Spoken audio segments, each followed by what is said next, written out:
Welcome to my channel, Nocap Movie Recap.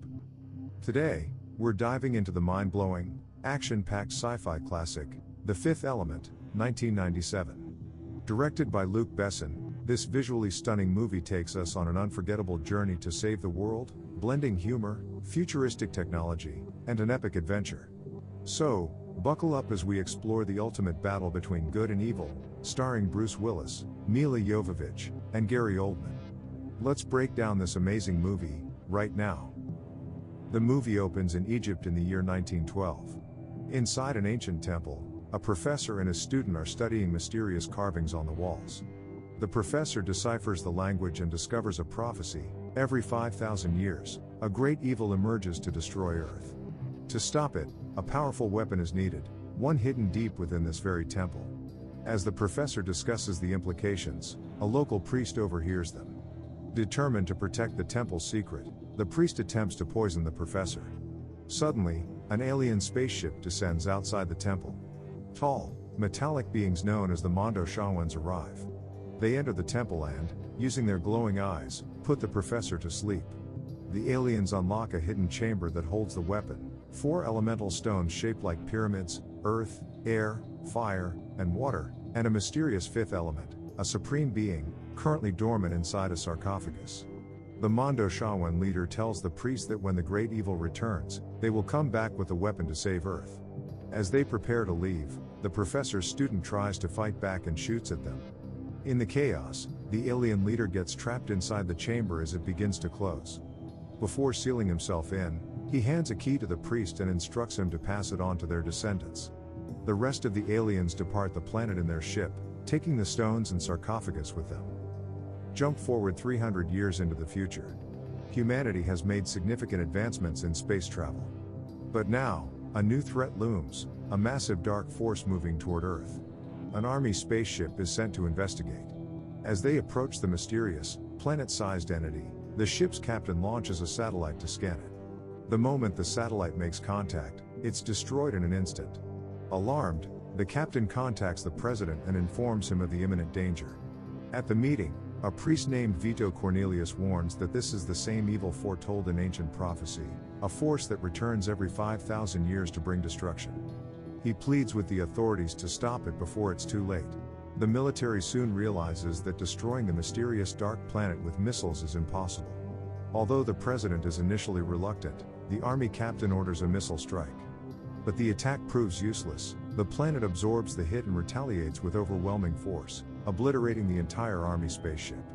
Back on Earth, Priest Vito Cornelius informs the president that the only weapon capable of defeating this evil is one that emits a unique kind of light, a divine energy tied to the mythical fifth element. Meanwhile, we're introduced to the film's protagonist, Major Korben Dallas, a former elite soldier who now drives a flying taxi to make ends meet in a futuristic city where all vehicles soar through the air instead of driving on roads. As the prophecy foretold, the Mondo Shawan aliens return to Earth, bringing the ancient weapon with them. But before they can deliver it, their spaceship is ambushed by another alien race, the Mangalores, hired by a corrupt businessman named Zorg. The ship crashes before reaching its destination, and the weapon is lost. When the military investigates the wreckage, they find only a severed alien hand. The general brings it to a top-secret government lab, where advanced technology is used to regenerate a body from the hand's remaining cells. Surprisingly, though the hand is from a male alien, the machine reconstructs a female humanoid, the fifth element herself. Using advanced tissue synthesis, the machine builds her skeleton, muscles, and skin layer by layer, completing the process with a burst of ultraviolet light that brings her to life. The regenerated girl is completely naked, so the lab team covers her with bandages. The general approaches her and questions her about the weapon's whereabouts. But the girl suddenly breaks the glass chamber, attacks the general, and makes a daring escape from the hospital. Authorities immediately alert the police, and flying patrol cars swarm the area to apprehend her. Cornered and desperate, she leaps off a high ledge and crashes through the roof of a flying taxi, coincidentally landing in the cab of Korben Dallas. The fall punches a hole through the car's roof, and Korben is stunned by the sight of her. From the moment he sees her, he's captivated. When he asks for her name, she speaks in an unfamiliar alien language he can't understand. As police try to track her down, Korben is warned that if he assists her, His taxi license will be revoked. But he sees the fear in her eyes, and when she pleads for help, he makes a split-second decision to flee. A high-speed chase begins as the police open fire, but Korben navigates his taxi into a dense, polluted zone of the city to lose them. Once safe, he asks the girl if she knows anyone in the city.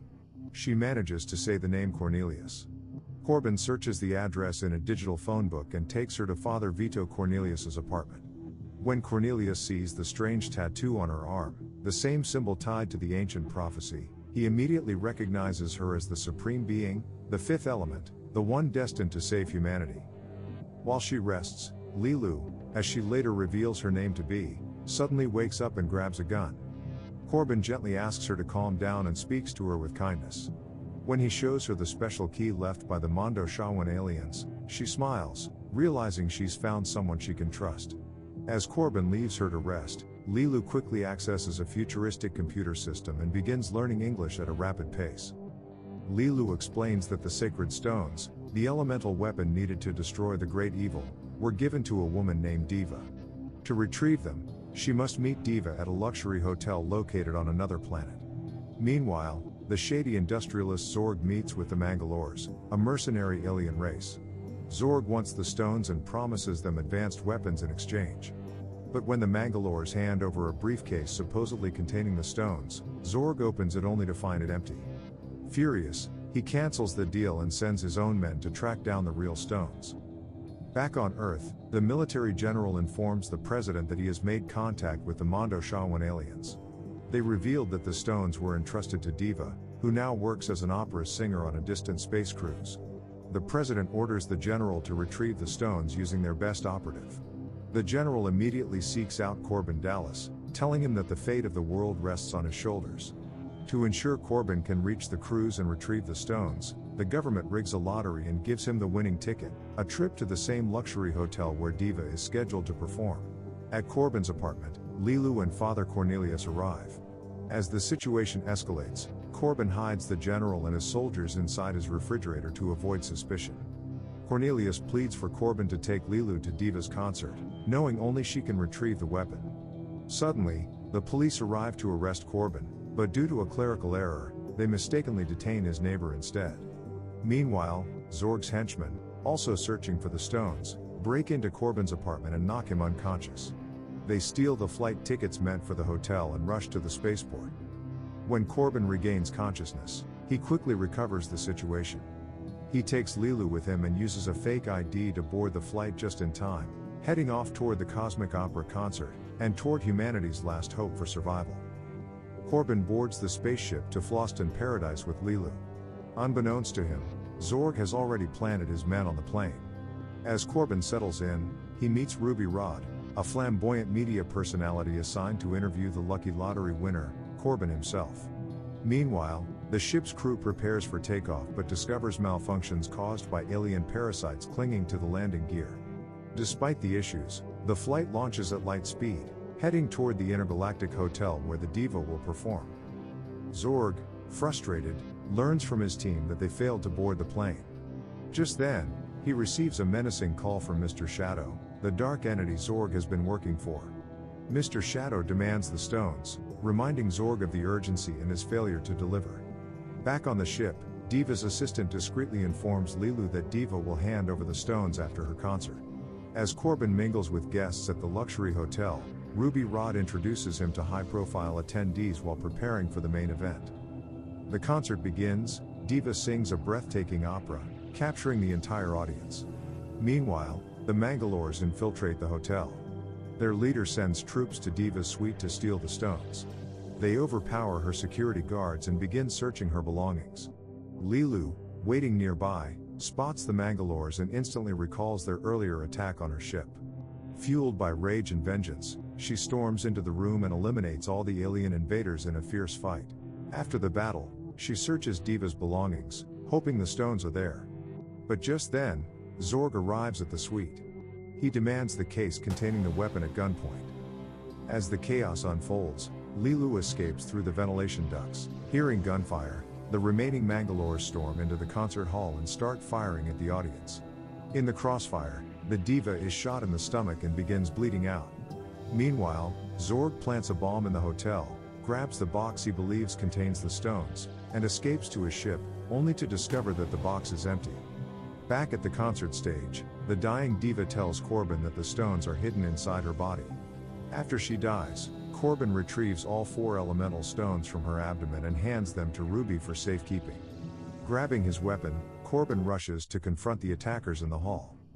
Upstairs, Korben defeats 2 Mangalores, rescues Ruby by cutting through the ceiling, and makes his way to the control room in search of the bomb. There, he encounters the Mangalore leader and shoots him in the head, prompting the rest to surrender. Watching from a security feed, Korben sees that Leeloo is gravely injured in the diva's room. He rushes to help her while Ruby and Cornelius discover the bomb planted by Zorg. They sound the hotel's evacuation alarm, forcing all guests to flee. Zorg returns to the hotel looking for the stones, unaware that they're gone. He deactivates his own bomb, but a secondary bomb, planted earlier by the Mangalores, goes off and kills him in the explosion. Meanwhile, the president calls Korben to inform him that the Dark Planet is now racing toward Earth even faster. Korben and the others take Zorg's ship and fly to an ancient temple in Egypt. Once there, Cornelius explains that the stones must be placed on specific pillars matching the symbols carved on them. But they don't know how to activate the stones. Leeloo, regaining her strength, explains that each stone corresponds to one of the 4 elements: water, air, earth, and fire. Cornelius's apprentice tries blowing on the air stone, and it activates. Realizing the method, the team activates the others, using water on the water stone, dirt on the earth stone, and a match to ignite the fire stone. With the elements ready, Korben declares his love for Leeloo, urging her to act or humanity will be lost. Touched by his words, Leeloo summons the divine light from within and projects it through her mouth. The energy beam strikes the approaching dark planet, Mr. Shadow, and destroys it completely, saving the Earth from annihilation. And that brings us to the end of today's recap of The Fifth Element. What a thrilling ride it's been, diving into the world of aliens, weapons, and epic battles to save humanity.